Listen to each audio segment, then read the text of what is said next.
Speaking of swag, there's a player who has a lot of it. His name's Justin Turner. He has become the story now with the Dodgers winning the World Series. Now, we know, disclaimer, you do work for MLB Network, but it is the biggest story right now in sports, is that Justin Turner was, tested positive for coronavirus. We find this out in the middle, the team finds this out in the middle of the game, or, 7th, 8th inning.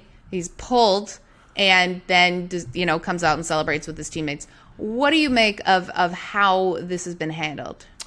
Well, it's obviously a bad look and bad decision-making by Justin Turner. And I quite like Justin Turner. I just did intentional talk the other day with Kevin Millar. We had JT on the show. He's a great guy, gregarious, funny, loving husband, telling stories about his dogs. I mean, there's nothing I don't love about Justin Turner as far as a person. And his play speaks for itself. He's always been a great clutch playoff player. He's now passed Duke Snider, most home runs in Dodgers history. But we all know how serious the situation is. And even if he feels good, if you test positive, you test positive. And as you and I both know, you can't be spreading that under any circumstances. And I recognize the fact you want to celebrate with your teammates. It's once in a lifetime. But, dude, once you find out you test positive, you got to stay away. And, I mean, I was reading some of the stories from Ken Rosenthal and Joel Sherman and saying how I guess he was evading security just to go back on the field with his teammates. I mean, listen, there's going to be plenty of time to celebrate. But as I was just thinking in my head, like, imagine he goes back out there.